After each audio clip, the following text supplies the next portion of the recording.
नमस्कार, सादर प्रणाम।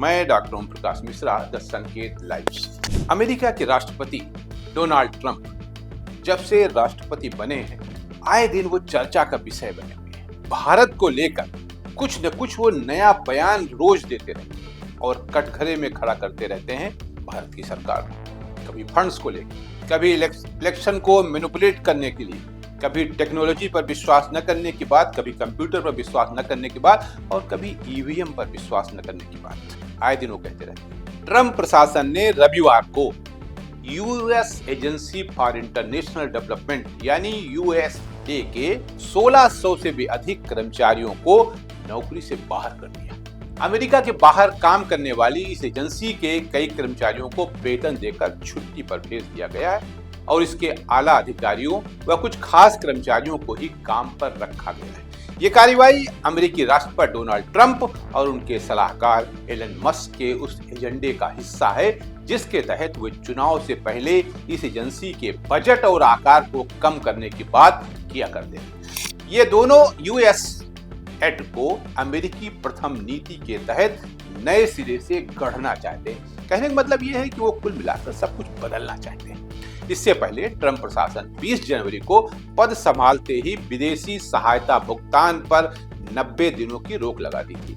भुखमरी और घातक बीमारियों से लड़ने वाले कार्यक्रमों से लेकर दुनिया भर के लाखों विस्थापितों के हित में चलाई जा रही योजनाओं की राशि रोक दी गई। सिर्फ सुरक्षा से जुड़े कार्यक्रमों, ड्रग्स के खिलाफ चल रहे अभियानों और मानवीय राहत की कुछ योजनाओं के लिए सीमित मदद जारी रखी गई।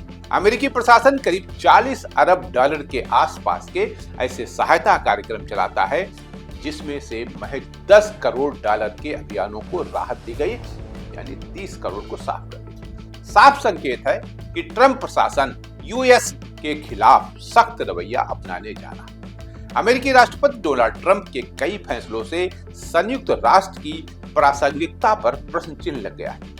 ट्रंप ने पद संभालते ही संयुक्त राष्ट्र मानवाधिकार परिषद से अपने देश को बाहर कर दिया।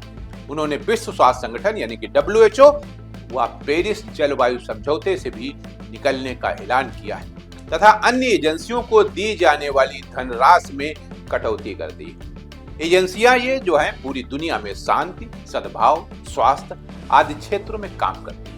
लेकिन अमेरिका ने एक तरफा फैसला लेते हुए इनसे खुद को अलग कर लिया है, जो पूरी दुनिया के लिए अच्छे संकेत नहीं है। सवाल यही है कि संयुक्त राष्ट्र अपने किसी सदस्य को जब बाध्य ही नहीं कर सकता तो फिर उसकी अहमियत क्या है। इससे स्वाभाविक तौर पर उसकी प्रासंगिकता पर सवाल खड़े हो रहे हैं। अमेरिका अधिनायकवाद को बढ़ावा दे रहा है जिसके खिलाफ ही संयुक्त राष्ट्र का गठन किया गया था। तब ये माना गया था कि ये वैश्विक संस्था पूरी दुनिया में सद्भाव और शांति कायम करने व तरक्की के लिए समान भाव से काम करेगी, मगर अब ऐसा होता नहीं दिख रहा है। अमेरिका अपनी तरफ से फैसले लेते हुए पूरी दुनिया पर उसे थोप रहा है, पूरी तरह से डिक्टेटरशिप।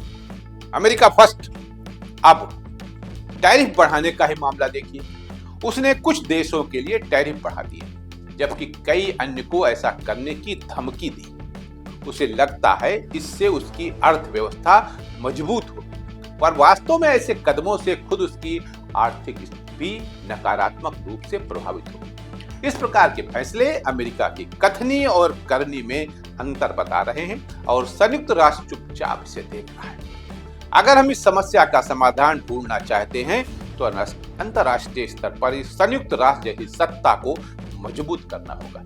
ये मजबूत होगी तो विभिन्न देशों के बीच परस्पर सहयोग भी बढ़ेगा। अभी इसकी सख्त जरूरत है। संयुक्त राष्ट्र किसी देश के एक तरफा फैसले के विरुद्ध उचित कार्रवाई तभी कर सकेगा जब सभी देश उसे सहयोग देंगे, मगर फिलहाल ऐसा होता दिख नहीं रहा। इसलिए इसकी प्रासंगिकता पर सवाल उठने लगे।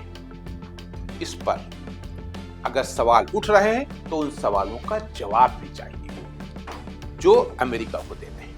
आज इतना ही। नमस्कार।